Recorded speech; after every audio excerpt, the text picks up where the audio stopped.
Sebastian Gorka. He is a founding member of the Council for Emerging National Security Affairs. Dr. Gorka, it is wonderful to see you. Thanks very much for joining us. Good morning. Great to be on. What is your reaction to John Brennan's comments last night?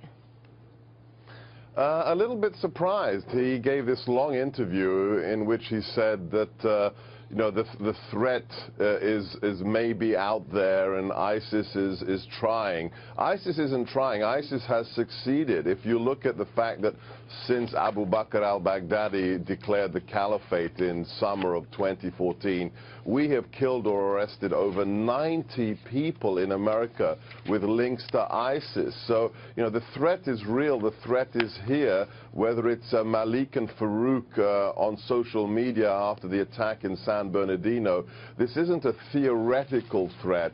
It is a real threat. And we know this from the number of investigations going on within the United States of people who are either joining the fight or related to the fight. Tell us what the status of ISIS in America is right now, Sebastian. Okay, so if you break down the figures, we wrote this report at threatknowledge.org. So we've had almost 100 people arrested on U.S. soil. If you break that down, half of them are people who want to go and fight jihad in the Middle East, go and fight for ISIS in Syria or Iraq.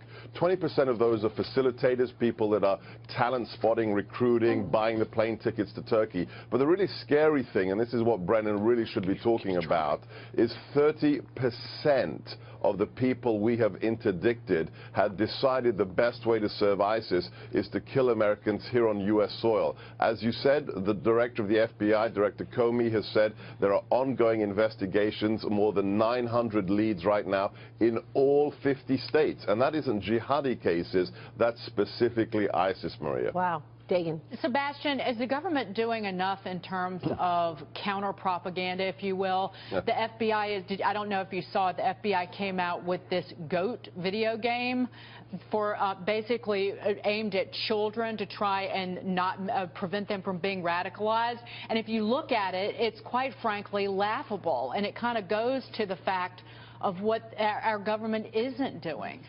Twitter.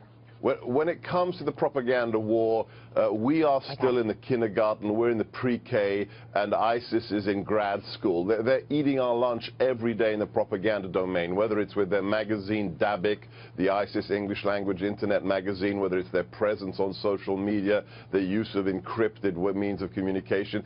Everything we do is either laughable, as you mentioned, especially what's coming out of the Department of State, or it's absolutely tactical. It's at the lowest level with the idea that we're going to stop individuals from becoming terrorists, when that's not what we have to do. We have to degrade and delegitimize the whole ideology of the caliphate, but this administration won't touch it because it says you can't talk about religion, which is very, very strange. So Dr. Gorka, with that, we're a majority, here in the West, we're majority non-Muslim.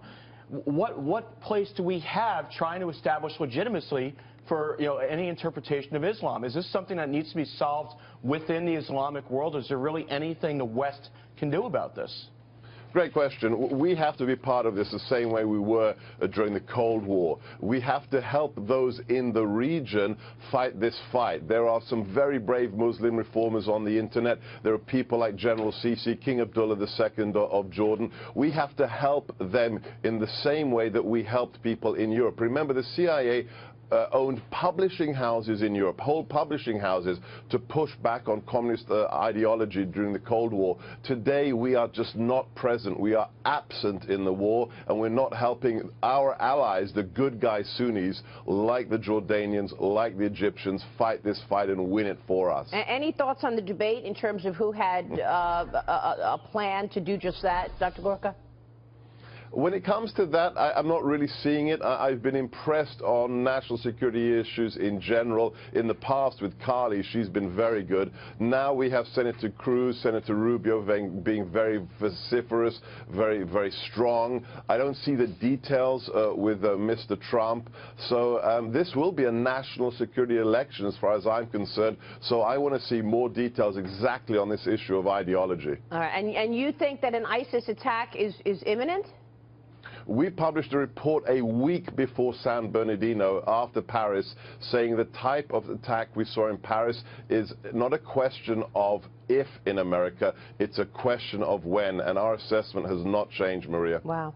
Dr. Gorka, good to have you on the program. Thanks so much. Thank you. We appreciate it. Sebastian Gorka joining us there.